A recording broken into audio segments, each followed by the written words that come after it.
our home makeover project journey so far, we've visited Africa a couple of times, we've been to the circus, we've stopped very briefly in Egypt at the time of the construction of the pyramids, and even at Windsor Castle in merry old England.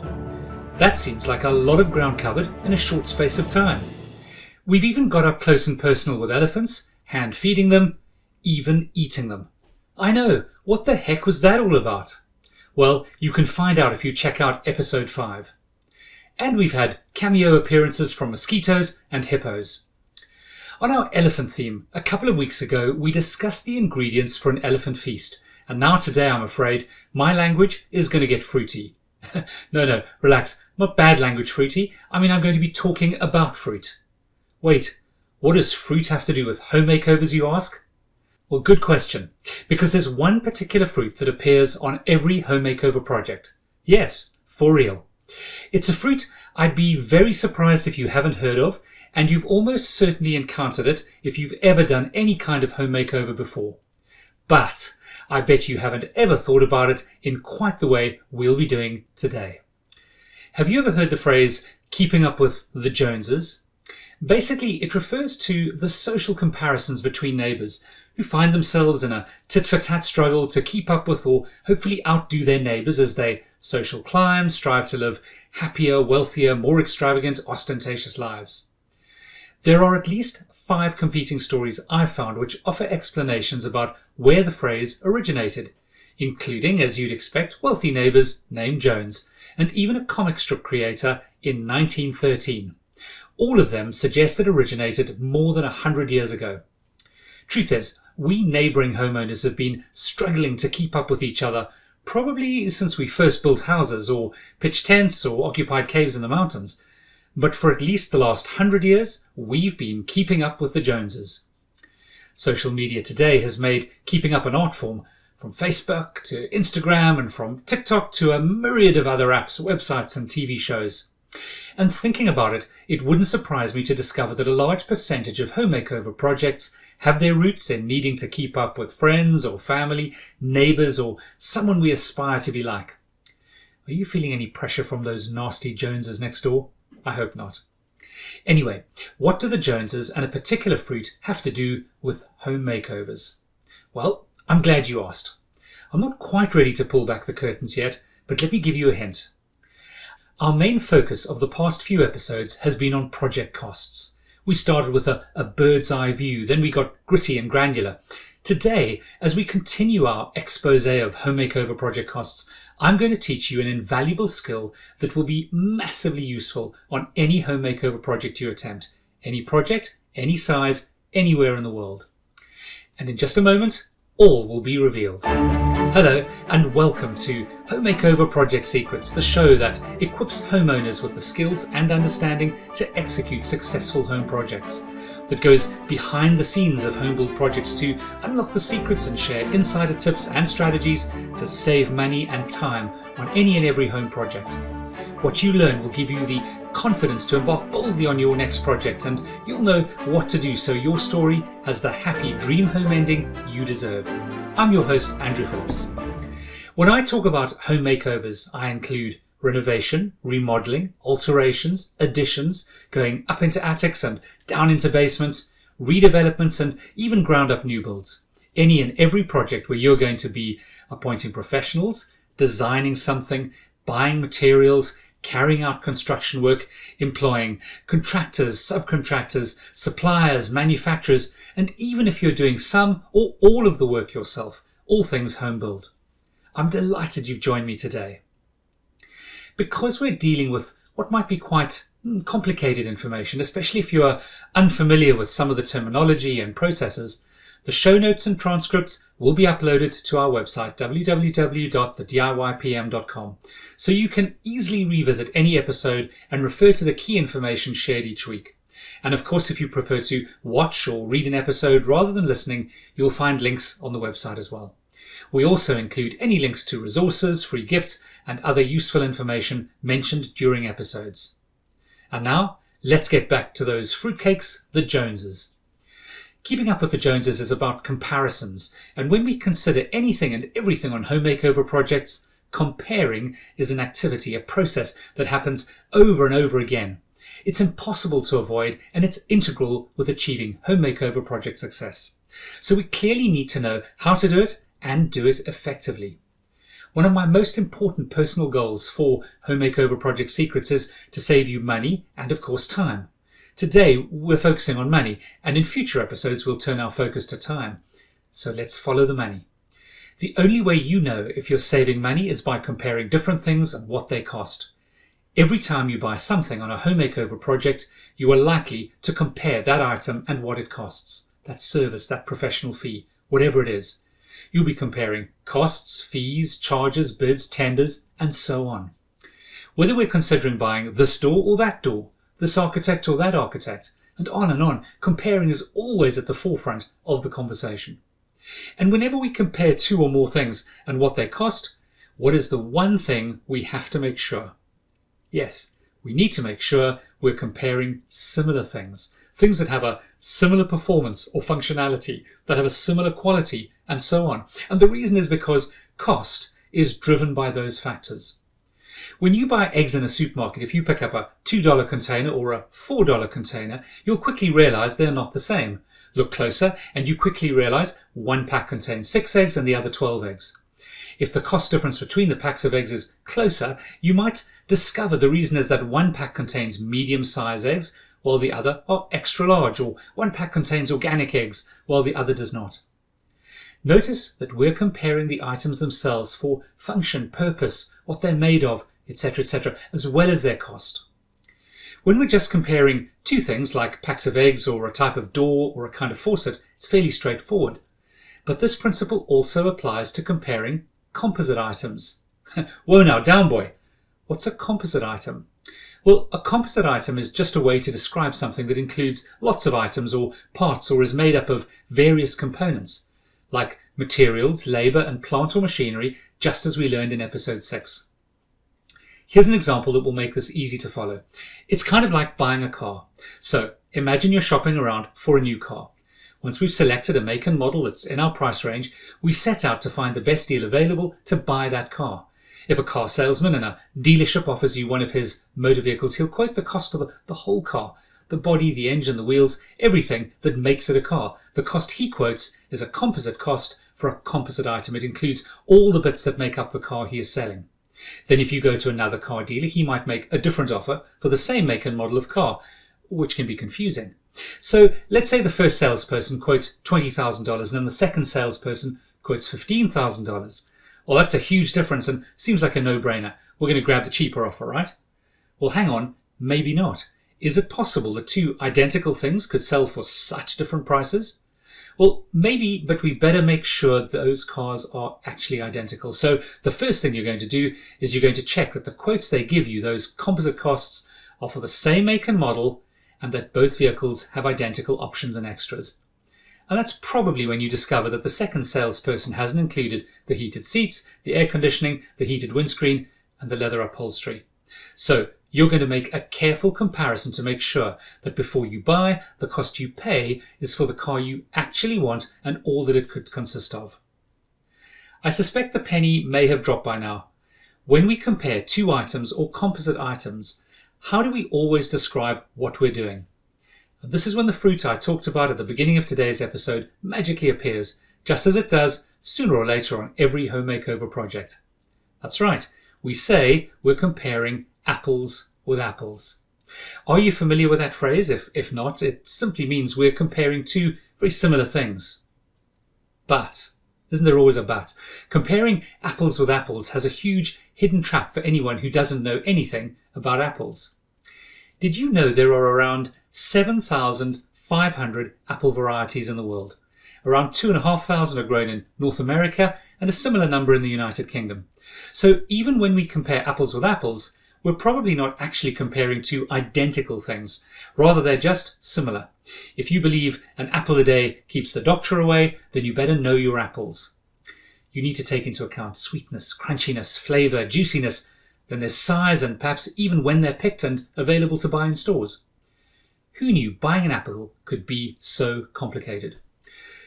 The home makeover skill I want you to take home today is how to compare the things, the stuff you have to buy for any and every home makeover project. Today, I only have time to provide a superficial overview, but it will be enough to make sure you at least know what to do when you buy anything and everything for your home makeover project. A quick sidestep, if I may. I won't even try to get into personal choice. Obviously, when comparing things, there are both the objective facts and the subjective feelings to consider. I'll be focusing on the facts, not the feelings. Returning to car buying for a moment, I always seem to prefer practical cars, and what do you know, turns out practical cars are ugly. My wife favours form over function, so will always choose cars for their looks rather than their fuel consumption or the size of the trunk or the time between servicing. Many ugly car buying conflicts have taught me to stay away from subjectivity. In home makeovers, you have to start with purpose, function, performance, size, materials, durability, guarantee period, all the objective factual stuff. Once you've found two very similar or identical things, then you can decide if what they look like really matters or not. If you do choose the more beautiful and inevitably more expensive option, at least do so with your eyes open. If you don't save money on that item, at least you know why, and that's okay. Applying the powerful strategy of aggregated marginal gains, which I discussed in episode 7, means we need to focus on the cost of every item.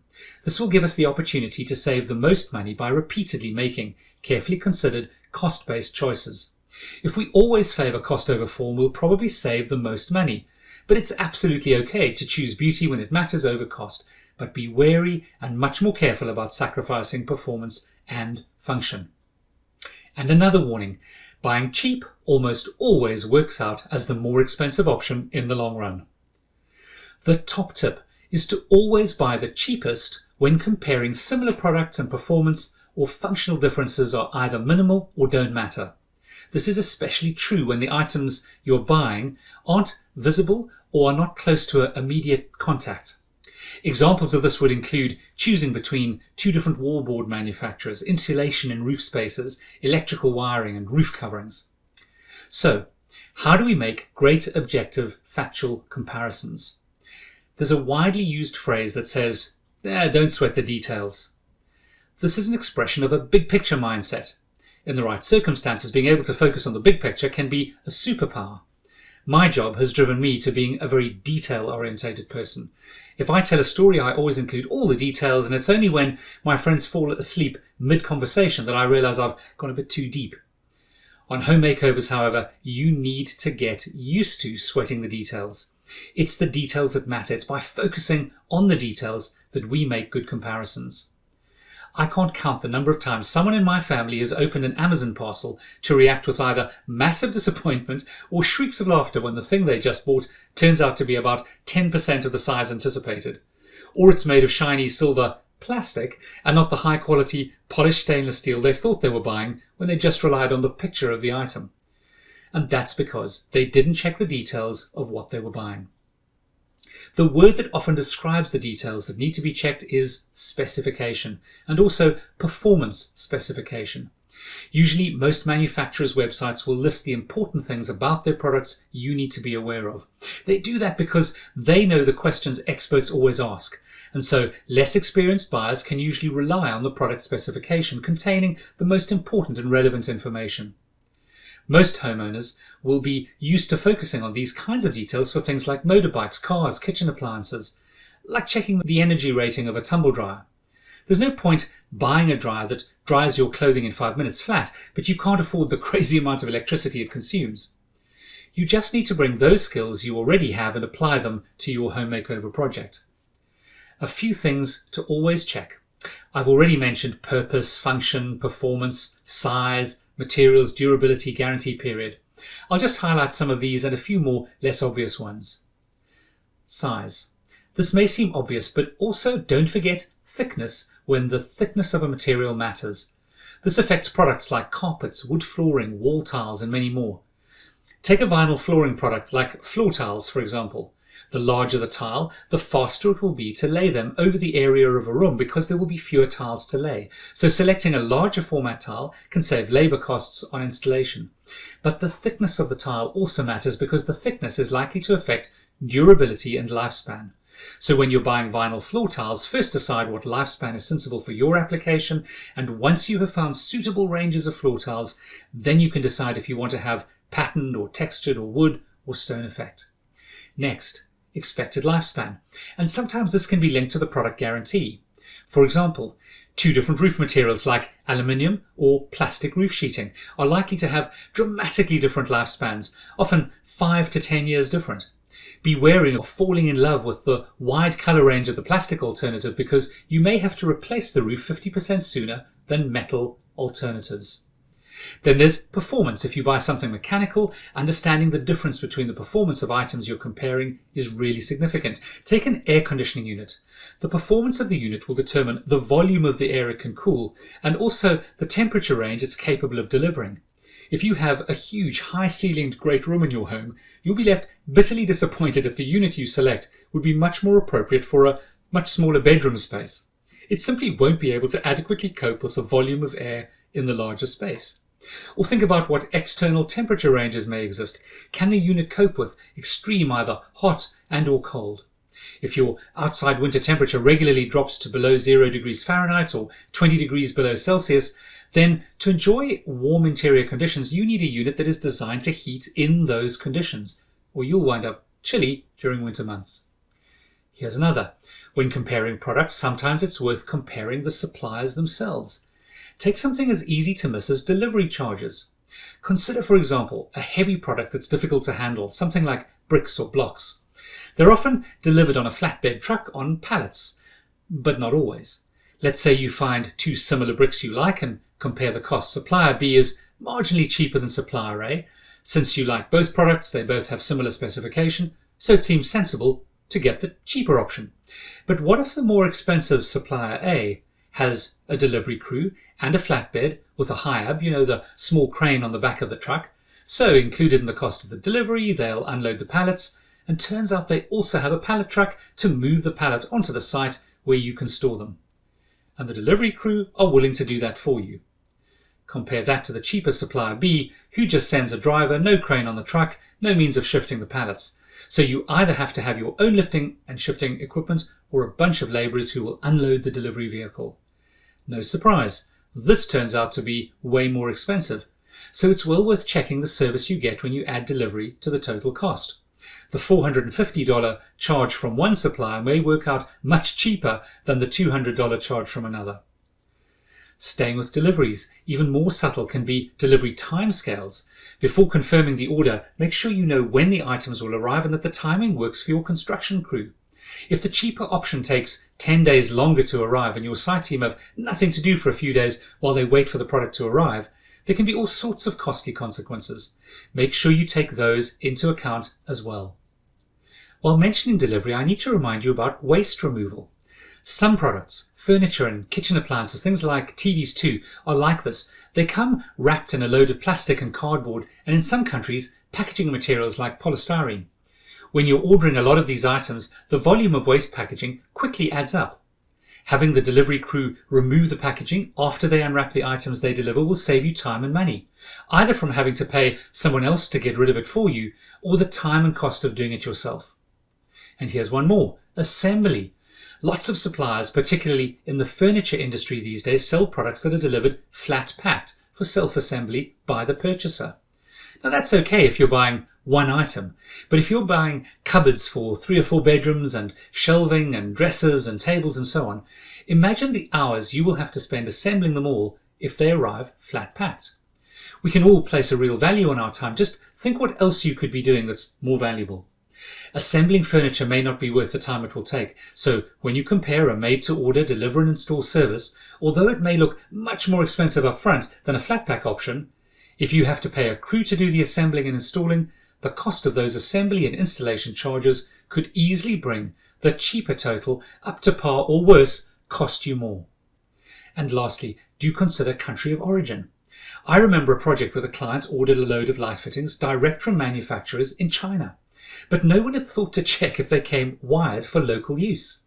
Turns out they didn't, and at the last minute the homeowner had to pay his electricians to swap the plugs on the electrical feed for each light fitting. That took a lot of time for skilled electricians, and the homeowner probably spent everything he'd saved by opting to buy from an offshore supplier. A local supplier at a slightly higher cost per item would have had to deliver appropriately wired fittings. In episode 4, I shared about 5 laws homeowners need to comply with.